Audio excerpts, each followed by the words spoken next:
So I'm Helen. I work at Carbon Co-op and I do a lot of work across our 3 teams that we have. I do a lot of work around research and evaluation, but generally in the space of retrofit and energy.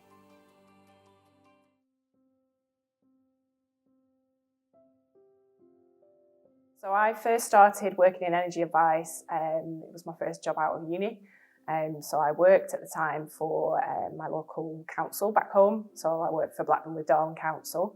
And in the days then, so this was around 2007, energy advice was delivered via 52 advice centres across the country. So these were called energy efficiency advice centres. A lot of the work that we did at the time was really kind of information gathering as much as giving actual advice, which we did through kind of events or on the phone.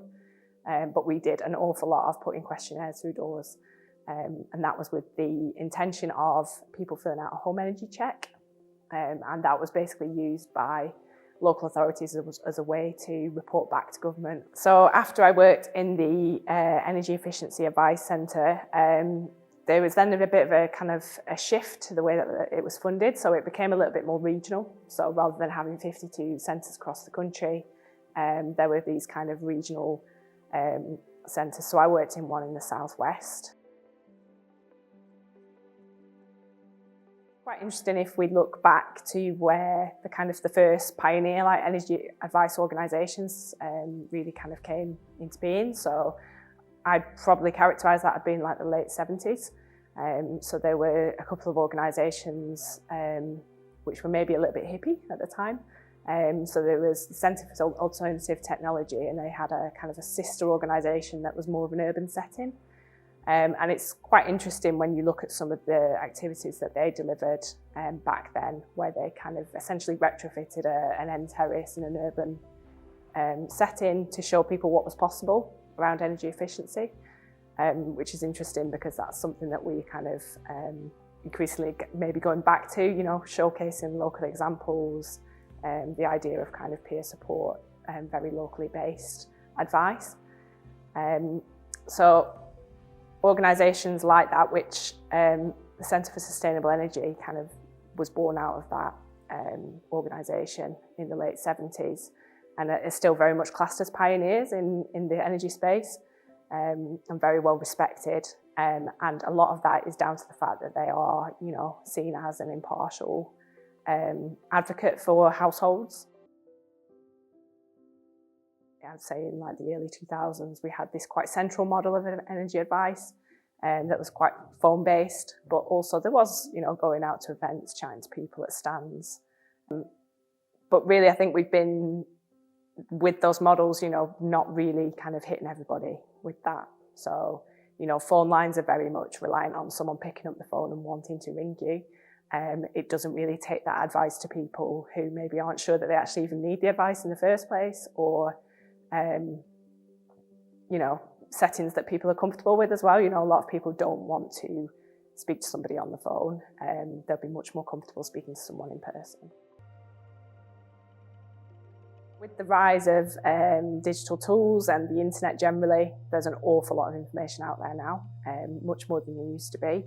There's a lot more really good information. So there's a lot of really well-respected organisations that are very driven around quality and retrofit. So, you know, places like the ACB, and there's an awful lot of like robust technical knowledge about, you know, good approaches for doing whole house retrofit and, you know, even architectural details that are just now freely available to everybody. But obviously, applying that to your own situation, your own home is quite different.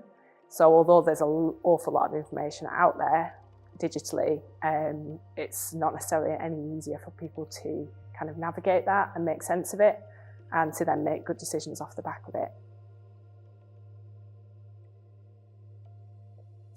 I think in response to that, there have been efforts to help simplify things. So using kind of digital tools or like web tools to almost do the decision making for people. So, you know, with a limited number of inputs or with pulling data from elsewhere, we think that X, Y, Z will be suitable for your home. But there's a real kind of danger with that in that people treat it as kind of a single source of truth, not necessarily understanding like the nuance and the fact that all of our homes and the way we live in them is unique. No two homes are the same. So I think I have slight concern that there's an awful lot of tools out there that try and simplify it, but in a way it's going too far. We do need to acknowledge that retrofit, particularly to a deep level, is something that does require planning and thought and decisions at various stages in the process. I think there's an awful lot of benefit that's come from digital tools and obviously information availability, but it's not necessarily become any easier for people to understand what it is that they need to do and the right way to go about it.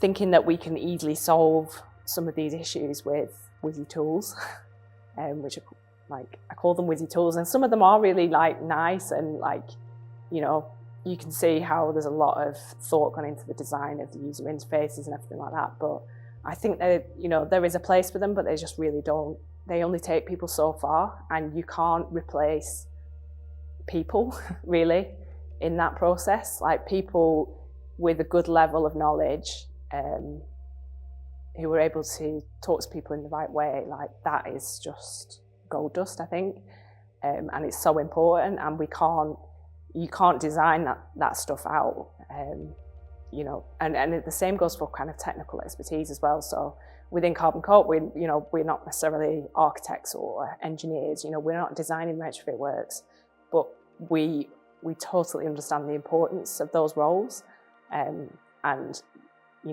I think we're able to flag where the points at which people do need to seek that extra professional advice. So yeah, my slight worry with some of the shifts that we've seen over the last few years is that we're trying to kind of almost design those people out of the system because it becomes too time consuming and expensive. But I don't think we can achieve good quality retrofit that is actually going to genuinely reduce carbon emissions and improve people's comfort and health if we don't maintain the integrity of professional parts of energy advice and retrofit services. Historically, yeah, a lot of energy advice has not really been, it's been quite white middle class really, and also, it really doesn't speak to people in settings that suit them. So we've really tried hard to think about what our energy advice, how we can translate that for groups and audiences, and kind of really break down concepts to enable people to engage with some of these topics. But also I think a big part of that as well is understanding that we do need to do that foundational work, the basics around good homes, good, safe and decent homes, before you can, try and push people down a route where they're maybe getting a heat pump or something. We really need to make sure that we're making sure that these homes are in a good condition, that people feel able to spot things, and even if they don't have the agency to make those repairs themselves, they know the routes that they can go down to try and get them addressed.